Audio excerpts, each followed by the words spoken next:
The view of surge in cases in the state, Maharashtra government postpones board exams for class 12 to end of May and for class 10th in June. Fresh dates will be announced later.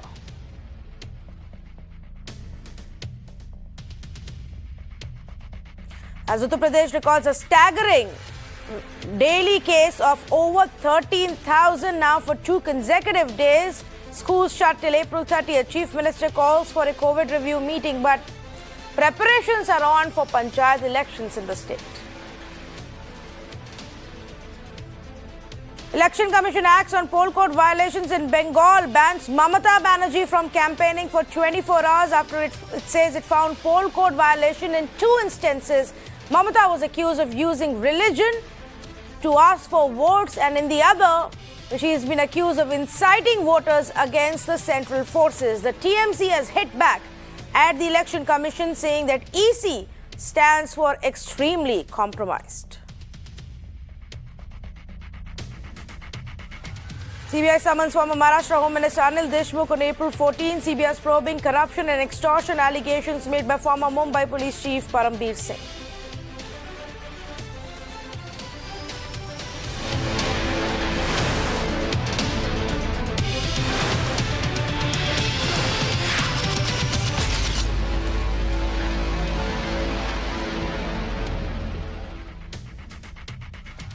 Good evening and good to have you with us on this edition of the Urban Debate. Viewers, a special 2-hour non-stop focus on the only story that needs to matter to all of us right now. And that is the COVID situation in the country. The situation has gone from bad to worse, and it's not showing any signs of any immediate relief or recovery. In fact, it seems to be doubling up with every passing day. And we at Mirror now feel that not enough is being done at every stage to curb this steep hike. For me, I believe this is a national health emergency. We are way worse than what it was in the first wave, than what we saw in the first 6 months of the pandemic. And perhaps it's not striking all of us. We are not realizing the gravity of the current situation, which is why I believe that it is extremely important to break it down and highlight every single angle for this. 4 key things that we're going to look at, and I will explain to you in detail why the second wave is more serious than the first one. I will tell you the situation in the worst hit states. This isn't a Maharashtra story anymore. It's a pan-India national emergency, and we will tell you how more and more states are beginning to realize what we've been saying now for over a month. Then we will talk about how we got to this place, how India let its guard down and continues to do so. But we will tell you from instances from March right up to now, where we let our guard down, and politics seems to have taken precedence in some parts of our country rather than tackling COVID. But before we get into exhaustive conversations armed with data and facts, here is a special element that we're introducing from here on, where we've decided now to name and shame those who don't follow COVID rules. And I have 2 examples for you today. And only one question for these people. Where is your mask? That's all I'm asking right now. Punjab Minister Bharat Bhushan Ashu was found violating COVID norms by not wearing a mask in full public view. Now, on one hand, the states tell us, including Punjab, that political programs have been banned. But on the other hand, here is the minister holding a political program in Hoshiarpur, the only one in that frame who's not even bothering to show the mask in the frame, put it on his chin, forehead, nothing, just not required. Where is your mask, Mr. Minister, we ask. In the Indian Premier League, a tournament that is being watched by thousands and lakhs of people, the support staff for the Hyderabad contingent was sitting in the stands without mask. while the Hyderabad team was playing against Kolkata? Where is your mask? We ask all these people. Now, let me tell you why this wave is a lot more serious, why this is a national emergency. And our research team has done some number crunching that really makes the picture extremely clear. The daily cases, if we had to compare our daily cases now, we've taken the data of April 11th and we've compared it to the national peak. The daily cases are 73% higher than that time. We never crossed the 1 lakh figure in the first wave. We are on a daily basis now much above that at 1.69 lakh as of April 11th. This is the first big jump. Similarly, if you see, even in other testing measures, there is a big jump between the first and the second. 3.83% rise in tests have happened between the first wave and the second. Only 3.83%. And the jump in cases is 76%. So it's not to say, oh, we are testing more, so we are getting a higher number. We are not testing enough, and we are still getting these numbers. Take a look at the table state-wise as well.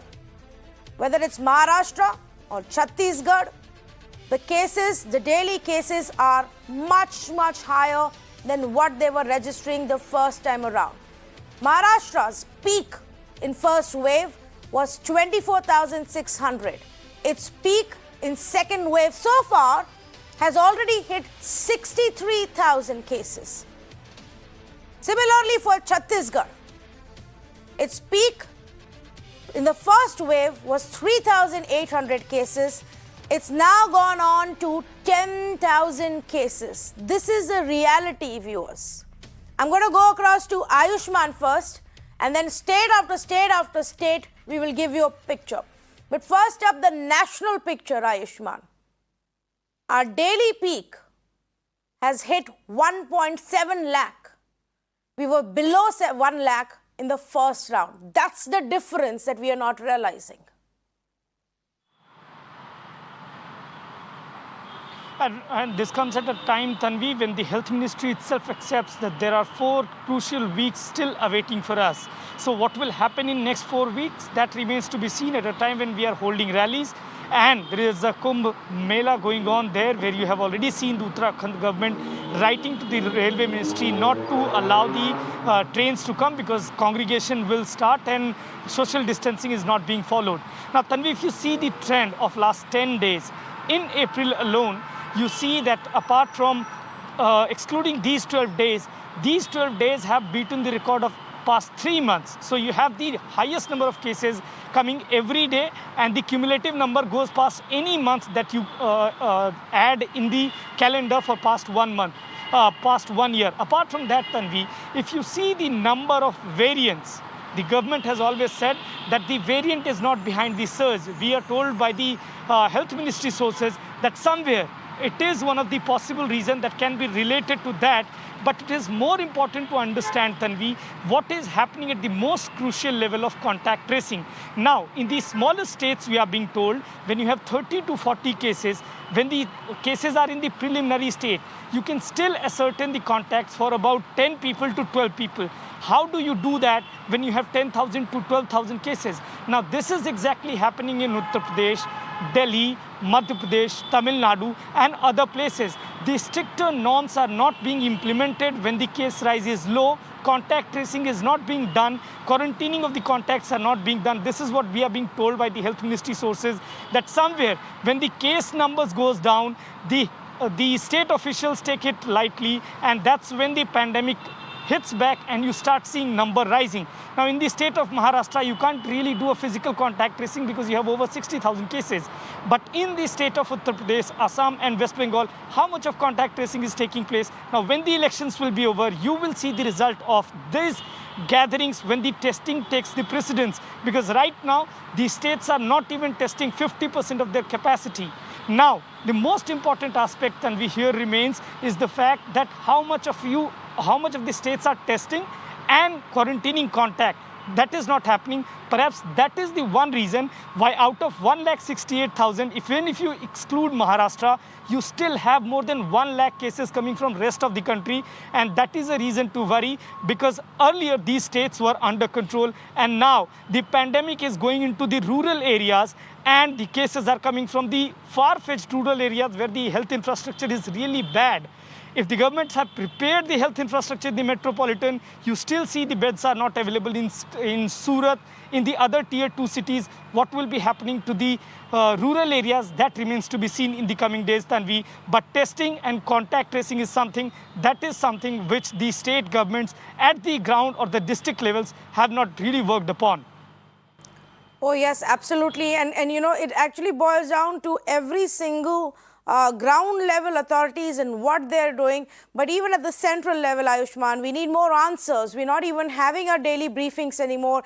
Our questions barely get taken. The health ministry keeps repeating that there is no variant that is leading to this surge, that there is no mutant. Well, then we need to know what's gone on. It can't just be about no mask and and social distancing violations. Otherwise, the entire country would be in this soup right now and for the past 6 months. But thanks so much for joining us and bringing us that lowdown and what the central government has to say and how they seem to view this. Now, take a look at the worst hit states. One of the worst hit states is Maharashtra. In Maharashtra, viewers, we saw a peak of about 24,000 cases. Now we are looking at a peak of 63,000 cases. And this is not even the peak. We are going to get worse from here on. But the highest so far in the second wave is 2.5 times more than what it was for Maharashtra in the first wave.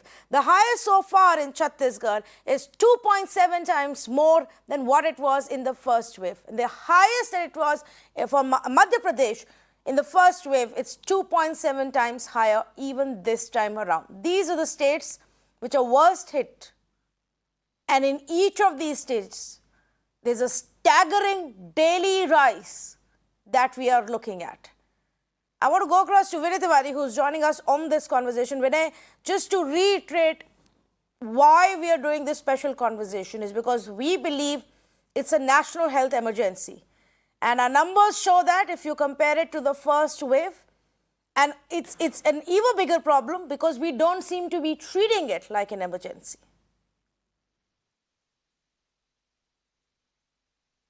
Absolutely, without doubt. And I'm astounded at how we've reached a situation because of a combination of disdain, a combination of dereliction, a combination of denial, and a combination of pure dismissiveness about the seriousness of this problem. And let me also say this, that this disdain, denial, dismissiveness, and even complete dereliction has been done at every level of our governance. Right from the central government to the state governments to even the local municipalities and the police. You can see one of these 4 adjectives that I've used being played out in many parts of the country. And remember, in a situation where country has full mobility, if the measures are not being implemented properly, you are looking at a disaster situation. And why am I using these 4 words? For a longest time, we remained in denial and actually kept patting ourselves in the back for being one of the most successful countries in coming out of the pandemic and not registering as serious a problem as many had feared. I think we failed to see why that was done.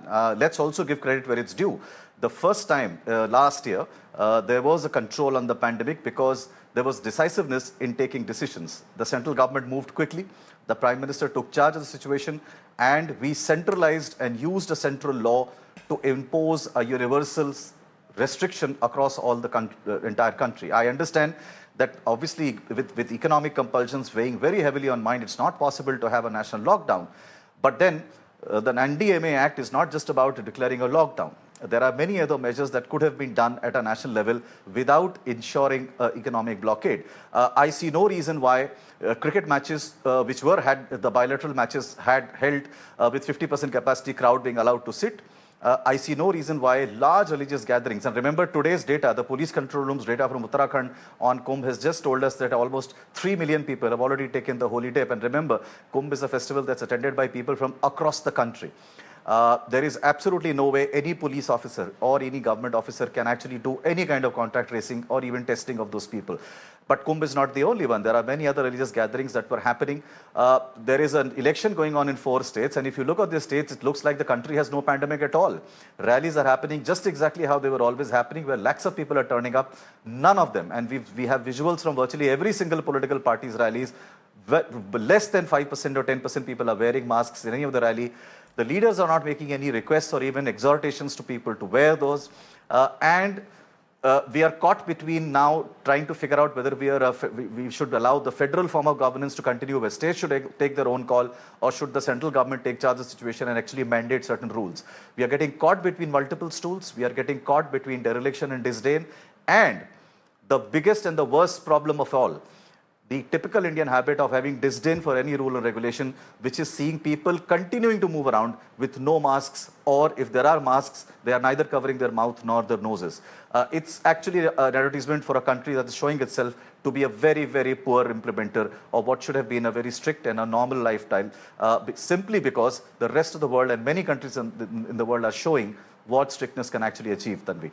Yes, and it's not to say that other countries haven't had multiple waves. It's not to say that other countries haven't gone into multiple rounds of lockdown, but it is to say how you respond to an emergency, how you respond to a challenge that is staring at you. And while we did a very good job in the first time around, we don't seem to be realizing that this is a problem. Dr. Shekhar Mande, DG of CSIR, also joining us this evening, and Senior Associate Editor with The Print, Avantika Ghosh, is also with me. And we're not going to pack our entire show with too many guests. We have experts with us who are going to help us break this down and understand where we stand. And Dr. Mande, I want to start off with you.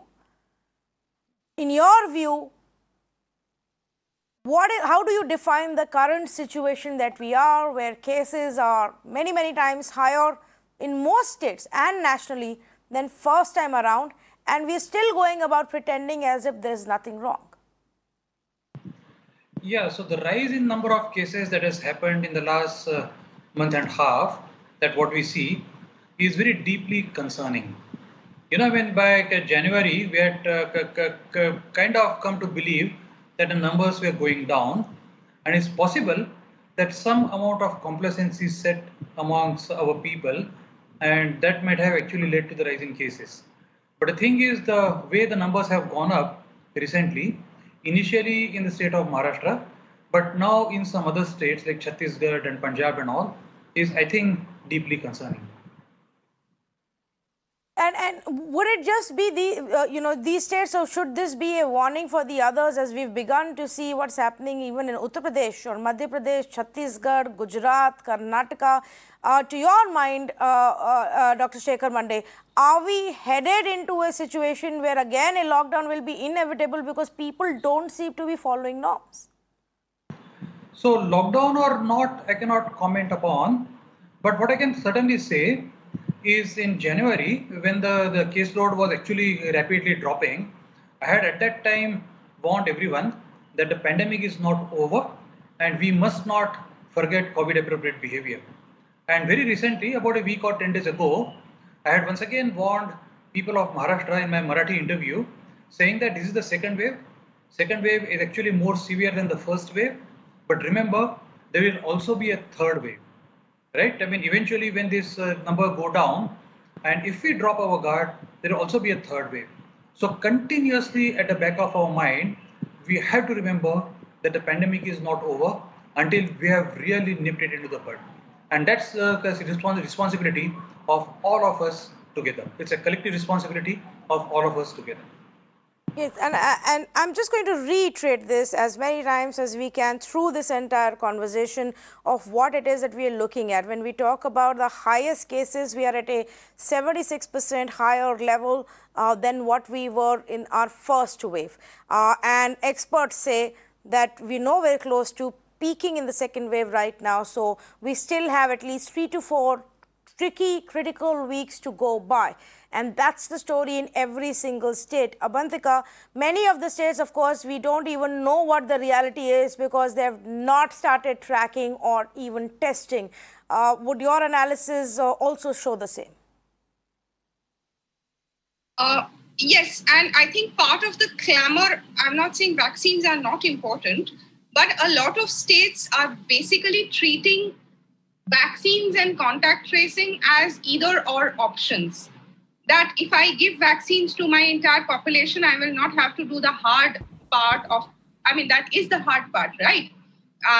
So a lot of states are taking that way out and thinking vaccinations will give me the leeway to not do enough contact tracing, and that is partly where the problem is.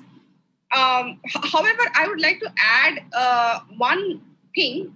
Yes, it is true that there's a bit of laxity that has happened. Even the government systems have been they have been taught for too long. They have been alert for too long. So they are also starting to flag, and people have lowered their guards. But what I want to ask is, and this is something we will need to analyze, and I believe I've said this earlier on your show, what role is the constant, compulsive, positive messaging from the government playing in people lowering their guards?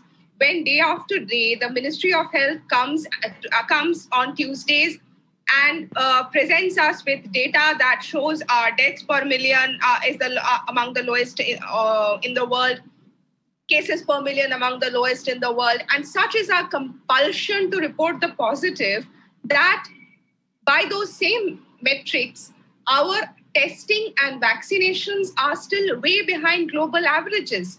So we don't give that data by per million. We give that data in absolutes.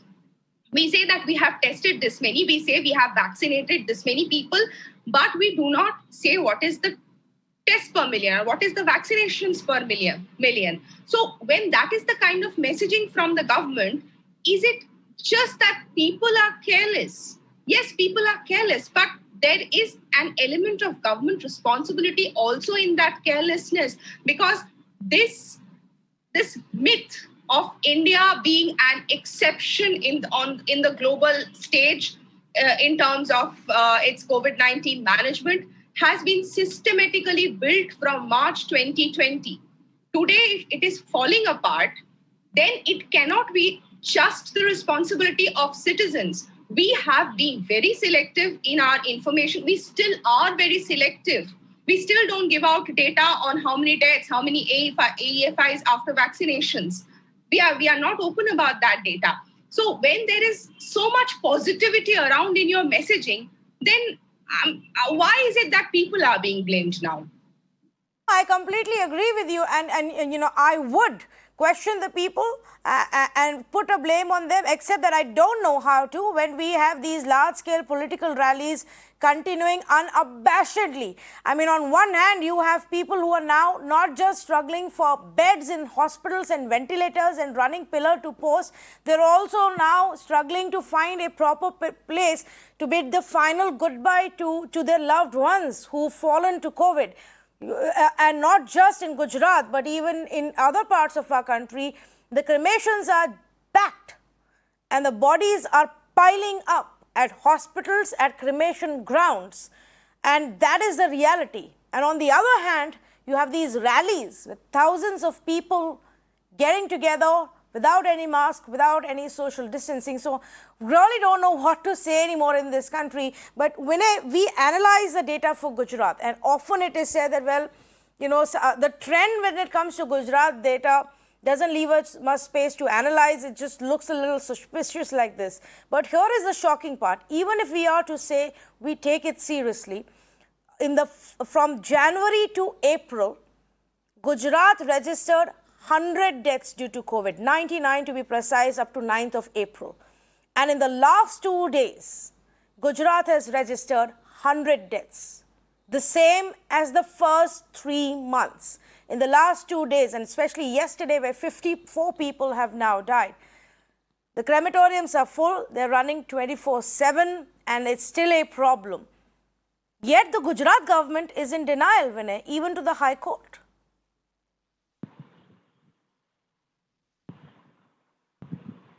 Oh, absolutely. I mean, Abhintika raised some very important points, and Gujarat government, like many other state governments, possibly even some parts of central government, are in absolute denial.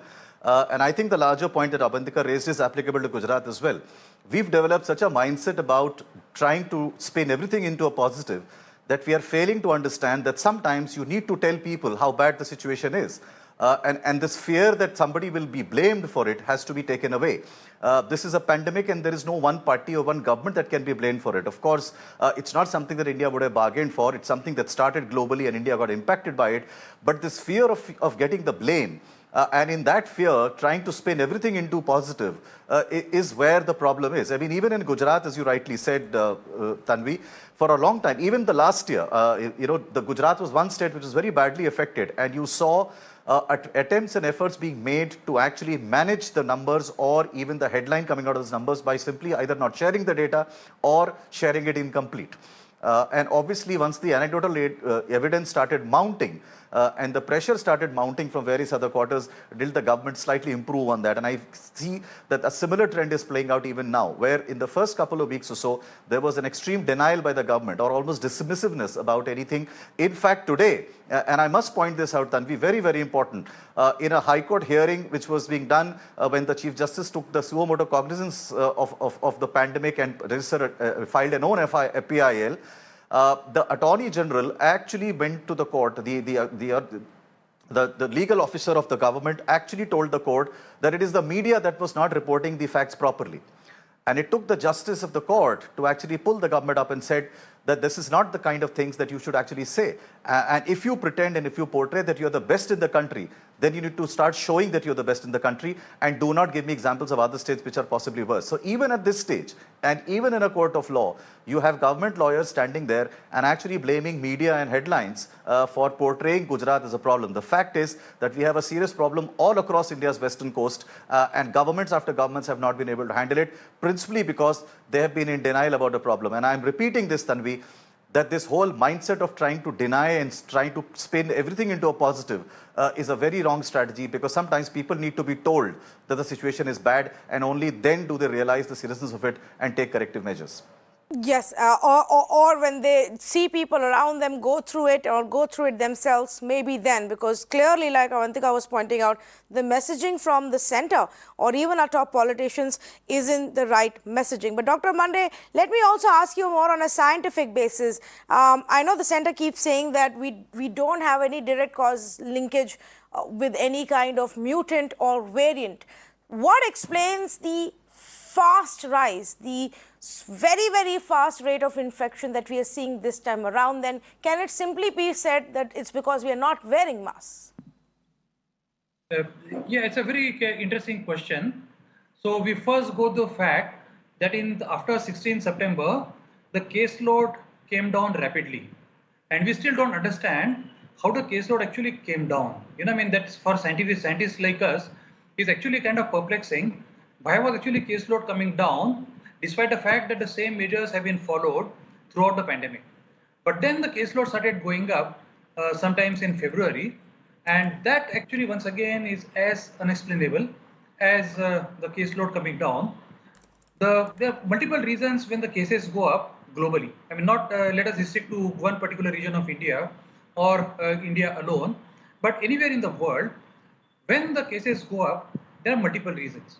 Number one, there is some sort of complacency in people that the first wave has gone, and therefore probably we are free of it.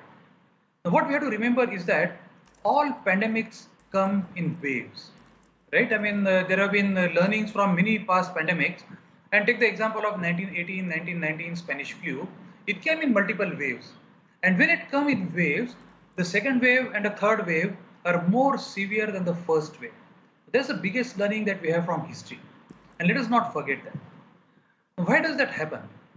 Once again, as I said, one of the reasons is that people think that first wave is over, we are over the problem, and probably herd immunity has set in. That the common man feels, and that's not a correct thing to do. The second thing is that during our opening up and all, possibly we failed to convey the message to people, and perhaps we should introspect that the virus spreads more in indoor areas than in the outdoor open areas. I mean, that's now it's established that virus actually spreads essentially through these respiratory droplets, and the respiratory droplets remain actually in less ventilated areas, more suspended in the air, than in outdoor spaces where it's much more ventilated. That could be one reason that when people are moving indoors, that the virus is actually spreading more. That's one of the possible reasons. We are all hypothesizing right now. I'm not saying definitely that this is the reason or that is the reason. And of course, there is a third reason that you raised earlier. Are there any particular mutants behind this spread? Right? I mean, to the world of science at this moment, we know very clearly that the mutant called B117, or more popularly known as the UK mutant, there is at least some scientific evidence that it spreads more rapidly. So do we have that evidence in India yet? That are there specific mutants which are spreading more rapidly? And that question on today's date at this stage is still being explored, and we cannot say definitely at this stage. I mean, maybe yes, maybe not, but we need to prove that scientifically, and it's going to take next couple of weeks to prove that. Work is on this particular issue. So it's a combination of all of this, and it's a complex mixture of all of this. It's not one single reason that the numbers go up, but the multiple reasons, and it's a fairly complex mixture of all these reasons that the numbers go up. I mean, there is a science behind the pandemic. So let us not forget that these are all the reasons behind them. And from our side as common people, we must ensure that none of these reasons actually we get complacent on. Oh yes, absolutely, Dr. Mande. But one thing that you said is extremely important to highlight to our viewers, that even the top scientists and experts right now are looking into why is it that the caseload came down at a certain point, and why is it that it is now going up at such a fast pace. And when it's a new virus, it's an unknown virus that we're looking at even now, a year later. When that is a situation, the only thing one can do is to not let its guard down. And I'm going to ask both Abantika and Dr. Mande to stay on with me as I quickly move to the next angle, and which is about the state of affairs in various states and the healthcare infrastructure crisis. Now, but before that, let me tell you, why is it that we've reached this point? On your screen, it's visible, the COVID inappropriate behavior that all of us have been indulging in, because we were assuming that COVID has gone, or we were just too fed up of following the rules. Low testing is the other reason. Low testing across the country, but specifically in poll-bound states, in states where there were large events, gatherings taking place, lot of travel and interaction happening. Even in those states, the testing went further down than what it was 6 months ago, which then now has become a problem. Social gatherings increased many fold, and it's not just about the Kumbh which is happening right now, but through the month of February and March, we've seen from weddings to various festivals being celebrated with large congregations that became a problem. Initially, we saw vaccine hesitancy, but now we're looking at a lot of confusion around the vaccine distribution part and fears of a possible shortage. And of course, it's the healthcare infrastructure that's not improved at all. The states built up some temporary healthcare infrastructure in the first few months, and then they assume that COVID's gone, we are well, fine, first wave is over, everything is okay. By the time another rise comes, the vaccines will be here, we would have vaccinated everybody and the problem would have been over. That's what happened, to the point that we even started allowing cricket matches with spectators in the stadium.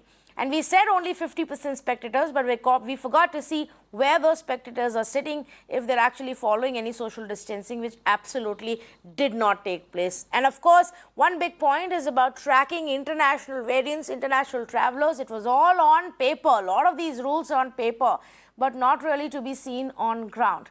So let's go across to some of our reporters to now tell us, because we failed at all of these places, and we allowed COVID to take back control and bring chaos back in our lives, what's happening now? Mugilan joins me, Tanima and Neha Hibale. Tanima, I want to come to you first. You're in a state where even now unabashedly political rallies are going on. You're in a city, in fact, that goes to polls only in the last week of April. And so there's bound to see a lot more activity. What is the healthcare infrastructure preparation there? What are the hospitals telling you? In fact, they are just coping at the moment, Tanvi. If they speak to us off the camera, they in fact candidly admit that they are trying to be prepared, but they are clearly nowhere close to preparation. All the prominent private hospitals here in Kolkata that I've been speaking to over the past few days, they have tried escalating the number of COVID beds that they have, which they have in fact increased over the past few days since the surge. But that has not helped, because even till now, that is all running full. There's not a single bed available in most of the prominent private hospitals that I have spoken to here in Kolkata. In fact, what they are telling us is that the ICUs are also, most of them, the ICUs are full. Of course, and as soon as they are discharging patients, the patients, there are more cases coming up, so the ICU is constantly, in a way, it's becoming a revolving door. Right now, where I'm standing in front of the biggest COVID facility here in Kolkata, that's the Bangur Hospital. It has roughly got around 700 beds. That's a government hospital, mind you, and that's entirely, again, all the beds are full. Again, the ICU is also full. That is just one of the aspects, of course. The other aspect is that they are also facing a vaccine shortage. Even till now, we'll of course have to get the latest check from the state government. But even till now, a lot of private hospitals had to, in a way, halt or pause vaccination process as well, because they are not getting enough vaccines. It's a day-to-day basis that they are probably getting 25 vials or 40 vials in order to conduct maybe the vaccination for the day. But even considering all of that, they have had to shut, most of the private hospitals have had to shut their vaccination process as well, because they are not getting sufficient vaccine doses from the state government, which is waiting for a fresh consignment from the center. So there's a two-edged problem that a lot of the hospitals over here are facing. Testing has been abysmally low, and in fact, I was speaking to certain doctors who are saying that in Kolkata, maybe the testing has gone up. But if we travel just a few kilometers outside Kolkata, in the greater Kolkata region, testing is being delayed. Like, for example, if I request for a test from a lab today, that's probably going to happen 4 to 5 days later. By that time, probably that person who's a suspect case might in fact be infecting several other people. So those are the kind of issues that people here in Kolkata and in Bengal, for that matter, are facing, as we know that the cases have doubled in less than a week's time, and the health infrastructure honestly is not prepared at all.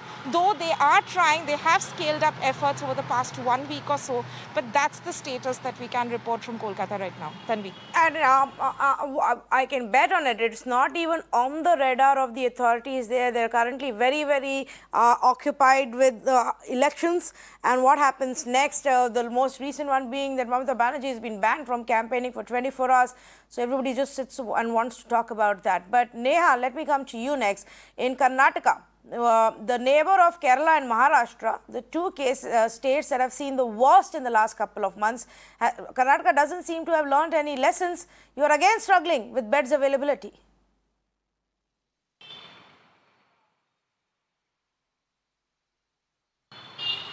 Well, Tanvi, that's absolutely right. And as unfortunate as it is over here in Karnataka, though the government has been harping about increasing infrastructure for almost about a month now, because let's remind you that the first time that the Technical Advisory Committee flagged off the possibility of shortage of beds was in fact in the month of February itself, towards the end of February, when they did expect that there would be a surge, is when they flagged it off. But from then till now, Tanvi, almost about, a month and a half later, while in some hospitals we're seeing there are beds, it's really unfortunate to see that allotted beds are not even being given to the patients. And in most other big private hospitals, we're seeing that though there is a government order ordering them to comply with the 50% bed capacity for COVID patients, that's not really happening. And a classic example of that is where I am right now, Tanvi, outside the Malti Manipal Hospital over here in South Bangalore.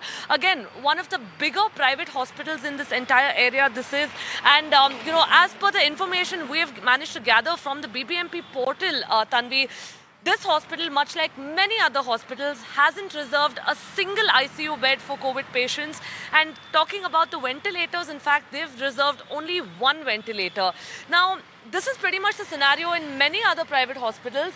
And what is even more startling is that, in the private hospitals that have reserved the beds, where patients are being allotted the beds, there is a waiting. So, this kind of defies that whole process itself. It's, of going through the ordeal of, actually booking a bed through the BBMP portal, spending hours on phone calls, finally turning up at the hospital and only to find out that the bed that was allotted to you hasn't, in fact, been allotted to you, but another patient has already taken up that bed. In fact, Tanvi, we even saw the death of one patient who, in fact, spent almost about 6 hours traveling in ambulances, scrambling from hospital to hospital after having 2 beds allotted to him. He's turned up at the hospital and the hospital has declined him the bed. Now, we did, of course, check in a few government hospitals as well. While the portal says that there is an availability of about 10 to 13 beds, we turned up at the hospital and the situation is pretty much the same. Not only are there no beds, there are patients who are also on the waiting list of these hospitals. Now, one thing, of course, that's been made very clear here is for private hospitals, there's no serious action that's been taken against them. One show cause notice that has been issued so far, but private hospitals have been given a considerable amount of time now. Tanvi, about 15-20 days ago is the first time that they were actually asked to reserve beds. Many of them have still not complied, and the government still, of course, not really taking any action against them. And just to give you a broader the Health understanding Minister of the what state the as well, Technical Neha. Advisory Committee has said, they flagged off 2 aspects here. Yeah, in fact, we also spoke to the Health Minister of your state, Neha, and he said, well, it takes time for the hospitals to, make those beds available. If they're already occupied, they can't throw out those patients overnight. But while that can be an excuse that we consider right now, we saw exactly the same thing take place even in the first wave around. And a lot of these hospitals were not following those norms. We'll have to wait and watch. At some point, the government will have to take tough action as the numbers increase. Let's go across to Mugilan, because Mugilan, in your state, and this is the best example of the dual standards and the hypocrisy. There were absolutely no concerns right up to 6th April. And then by 8th April, you had, lots and lots of restrictions and warnings of curfews and lockdowns. Definitely, we have seen, and it has been duly acknowledged by the health department officials also, because there was a rise in the COVID cases from the 2nd week of February, and that was attributed to the large gatherings of people like marriages or other social gatherings. But when it comes to the month of March, we have seen the health department also acknowledge that the people gathering in large number for the political rallies and the campaign was the main reason for the surge in the number of cases. In March 1st, that is on March 1st, there was 4,009 active cases in Tamil Nadu, and today, as we speak, the numbers the active cases in Tamil Nadu has gone up by 38,000. That is in last 42 days. Now we are seeing 38,000 active cases here in the state of Tamil Nadu. So that is the kind of situation now the Tamil Nadu is in. Yes, right, as soon as elections was over, that is, elections got over on April 6th. On April 8th, we heard it from the health department introducing new restrictions here in the state of Tamil Nadu, especially here in Chennai, and it came to force on April 10th. Yes, right. We spoke with several. Yes, there is a laxity among the people. In last 2 days, we have checked multiple areas, either it be the Coimbatore market or the Coimbatore bus stop. We have spoke with several people. Yes, there is a laxity among the people. We have seen and documented also that people are not even ready to wear a face mask when they are in a huge in a public area or in a most crowded area. But when we question them, they also have questioned what was the government doing in last 2 months, and now they are coming with several restrictions. There have been several protests from various quarters of the people. Even on Saturday, on Friday, we have seen retailers in Coimbatore market protesting against the government's decision to suspend the retail sales in the Coimbatore market. So yes, now we are seeing the government after 2 months, after the numbers, the positive cases crossing 6,000 on a daily basis. Yes. Now we are seeing the government coming up with several restrictions with in the state. Yes, and many restrictions coming in, warnings of more for the state of Tamil Nadu as they now begin to ramp up their vaccination and prepare their healthcare infrastructure because they admit that they did get a little preoccupied with elections. Tanima, Mugilan and Neha, thanks so much for joining us with updates from these three specific states. We spoke about Gujarat, we're constantly speaking about Maharashtra as well, and the story is the same everywhere, Vinay.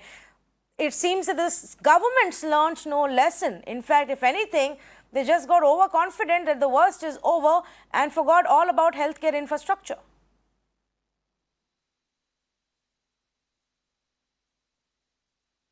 Oh, absolutely. Look, let's be fair and let's also be very blunt. Let's be fair that no country in the world can be fully prepared to take on maybe a pandemic of the size and extent that COVID had, and you would have the system under strain. But that's just one half of the story, and you cannot dismiss it by saying, oh, it's a pandemic, so obviously nobody can be fully prepared for it. Let's look at the other half, and the other half is that if you see the national data for India, in terms of the bed to population ratio, there are only 7 countries that are worse than us. And you know what those countries are? Senegal, Guatemala, Burkina Faso, Afghanistan, Nepal. Even Bangladesh is better than us. The crux is that our health infrastructure on the part of the government was one of the worst in the world. Out of the 167 countries that the UNDP report calculates, we are 155th. And obviously, if there is a pandemic that comes in, the strain of the system will be very intense. And you can see that the private infrastructure has, though grown over the last several years or decades maybe, it is still not enough to take in, and it is also fairly more expensive. Also see the way state governments have reacted. And I think, Tanvi, when the union budget was being presented, last year, we were repeatedly making the point that health is not just a central subject. It's also something that the state governments need to look at. I'll give you 2 examples. Maharashtra, even today, spends on an average 1,400 rupees per patient in its healthcare system. Nationally, that is 8,000 rupees. So Maharashtra is actually doing 1/5 of the national average in terms of the money they spend on every patient in a government hospital. Telangana's health budget is below 3%, for instance. They don't spend more than 3% of the state budget on health infrastructure. That's the kind of problem that you have. Bihar, you will have a situation in Bihar, for instance, where one government medical college was going to be catering to 6 or 5 districts. You have similar problems. I mean, even though on paper it may look that Uttar Pradesh, for instance, has the highest bed-to-patient ratio, but UP is a very large state, and it's also the most populous state of India, and you need much more. So you have a systematic problem where the governments just do not believe in investing in healthcare. They do not want to upgrade the infrastructure, and even the slightest problem that you have reflects in a very serious problem on the ground. Also, one other thing, Tanvi, that is not getting talked about and will come back to hit us and haunt us very badly, because now over a year of having our healthcare system having to battle things like COVID, you will see some of the other contagious diseases that India has had a very poor record on, especially things like tuberculosis, are going to become another epidemic. And that's going to create a serious strain on our healthcare systems, as well as on the quality of the manpower and even the population in general. So we are staring at a healthcare crisis simply because the states after states are not recognizing that you require permanent upgradation of health infrastructure and not temporary. Yes, absolutely. In fact, Abantika, I wanted you also to come in on this, which is on, our healthcare infrastructure. And everybody knows it's not a secret that we have abysmal state of healthcare infrastructure forever now. But is there any part where we've learned this lesson now with this pandemic and said, okay, let's build more, let's have more beds, let's have more ventilators, which are part of your permanent infrastructure, or is it still an ad hoc basis mindset? Has any state, even in their budget, spoken about it this time? Let me throw a number. I won't know about the state budgets, but this time during the union budget, after the union budget, we heard a lot of noise about this being a health budget, right? And in all of that noise, what was lost? And we were told, I think if I remember correctly, we were told there has been 110% rise in a health budget. The real rise in the BE to BE, the real rise in the allocation for the Ministry of Health was 7%. Year on year, between 2020 and 2021, the rise was just 7%. what we expect to achieve, what permanent infrastructure we expect. And this, remember, is going to be the money that will go to the states in the form of NHM or Ayushman Bharat or all your other national programs. And then states will meet with depending on what states they are, either 60-40 or 90-10. That will be the way the health allocations, the health expenditure throughout the country, that's how it will happen. So if the center has after making so much noise about it being a health budget, if the center has given a hike of 7%, you can imagine what kind of infrastructure we are aiming to build. And, leave alone infrastructure, we talk about beds, but where are the doctors to man those beds? We need those doctors. We need big time investment, not just in in health infrastructure, but in medical education. We need to open up. We need to subsidize if necessary. We are not doing any of that. And this has been the biggest shock for me after 2020, that it is actually business as usual in terms of health. All the talk of health being the focus area is just talk, nothing else. It's a sham. And I think that is what really disappoints me more. You pointed out when it comes to the center, it's been the state for the same for most of the state governments as well. And often we talk about how healthcare is a state subject. The states want to fight about it. They don't want to implement the central schemes, and then they turn around and forget about the whole healthcare part and move on as if nothing has happened. And they're all grappling now. Like when I rightly said, obviously each state would have reached a point where you can't then have enough beds or ventilators or even the oxygen supply. And we are reaching those points when you're registering 50,000 cases in one state on a daily basis.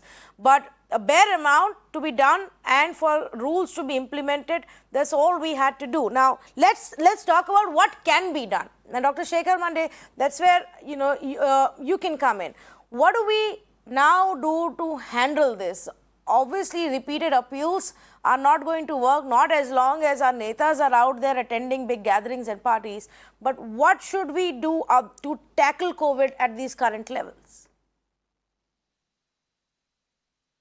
So much passion amongst all the three of you, Tanvi, you, Vinay, Vandika. Let us appeal to people for three different things, right? Number one, if anyone comes positive, RT-PCR positive, suppose I come RT-PCR positive, it is now my personal duty to go and quarantine myself. But not only that, whomsoever I might have come in contact in last 3 to 5 days, I must inform them on the phone that I have come RT-PCR positive, and therefore I urge you to go into quarantine yourself. By the time you contact the virus and by the time the symptoms start showing up and you become RT-PCR positive, there are about 3 to 5 days lag period.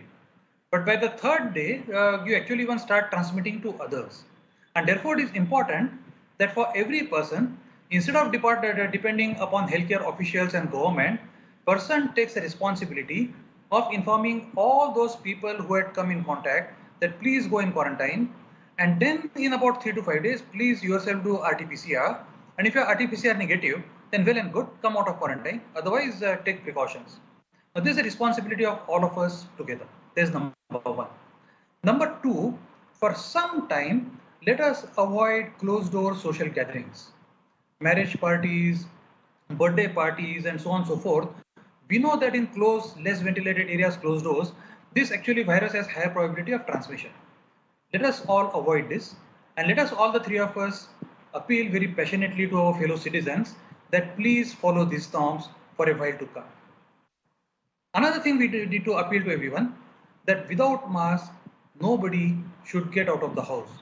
Irrespective of whether you have been vaccinated or not vaccinated, you must continue to wear mask all the time. Mask reduces the significance, reduces the risk of transmission quite significantly. We have seen that a person who is infected reduces the risk of transmission to others by wearing a mask.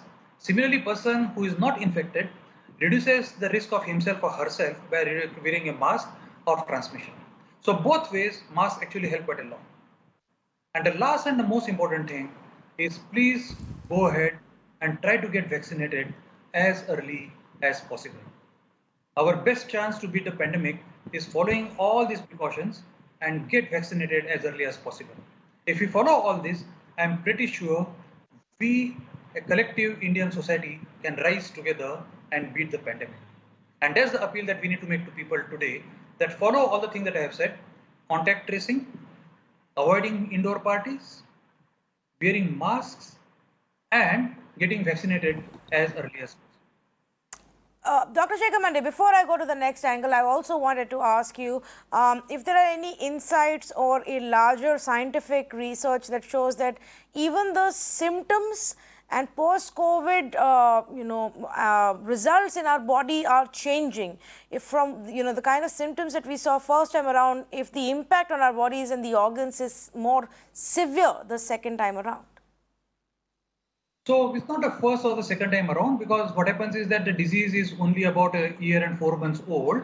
So we are still learning many different aspects of this particular pandemic and this virus and what all things it affects. Some very concerning reports have started emerging, and let us not panic about it. Let's not allow the public to panic. But in some cases, very selected few cases, people actually are seeing symptoms of something related to with kidneys or heart or brain even a few months later. Whether that's really COVID related or something else needs to be watched, and these cases are still very, very few amongst the millions of people who have been infected. But healthcare workers or the doctors and clinicians and researchers around the world are exploring this particular phenomena right now, that how long we are going to see symptoms on other organs even after you become COVID negative. And that's an area of research that's for the clinicians and researchers to worry about right now. But for people to worry about is we have to break the chain of transmission. Yes, and we need to do our part to break the transmission to save ourselves and the lives of those around us. I mean, if anything, let me just put it out, and I don't want to necessarily sound grim or extremely alarming, but this is the truth. The crematoriums in many of the metro cities today have begun to see a pile-up of COVID bodies. And the families are struggling to even find one small little space to bid goodbye, final goodbye to their loved ones. There is waiting, there is non-stop operations at these crematoriums. It's horrific. Not only that, the biggest of the metro cities, like reporters told you, are running out of ventilator beds and ICU beds. Most hospitals are full. These are private hospitals are. States are staring at a possible oxygen shortage and are working towards ensuring that oxygen supply doesn't get impacted. And all of this can become a massive nightmare if you or your loved one gets COVID. So wherever you can, please do take precautions and minimize your interaction. Thank you so much to Vinay Tewari, Dr. Shekhar Mande and Abantika Ghosh for joining me on this special conversation. Before I wrap this up, I also want to show you what we're going to be talking about in the next hour, but really the hypocrisy of all of it. As we take these precautions, the politicians are brazenly flouting the Election Commission norms while the EC sits back quietly and says nothing. One tiny reminder was issued by the Election Commission in this election season. Parties were supposed to instill sense of discipline on ground as per Election Commission's COVID guidelines. Not happening.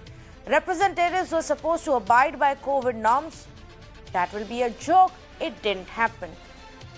Everybody's supposed to maintain a strict vigil. Not happening. Only 5 vehicles in convoy allowed. Not happening. Limited people in door-to-door. Well, look at the size of the rallies, and then there is no point in having a conversation about door-to-door.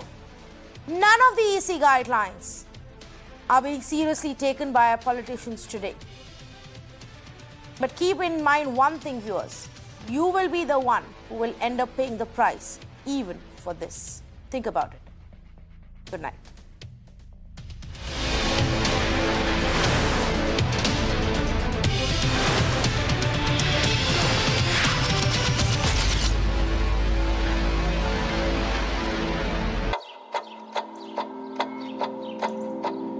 What inspires us has to be unique, right?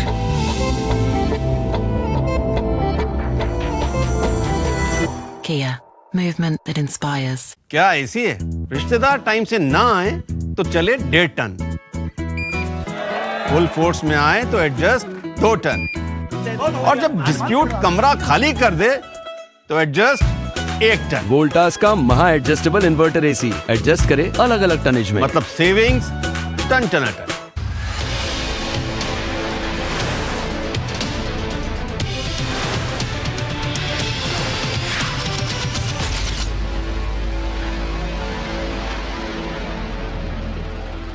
Over the last week to 10 days, due to this sudden surge, we are getting a lot of requests for home collections. We are getting a lot of sample increase load, both from government facilities and the hospitals that we are tied up with. To give you an example, on an average, we had a few hospitals from where we were getting 20-25 samples a day, and we are now suddenly getting 150 plus samples from the same hospital. Okay.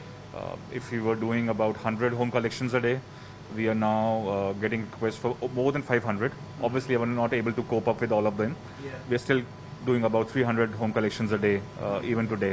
Okay. Similarly, the government samples have increased that were coming to private labs for testing.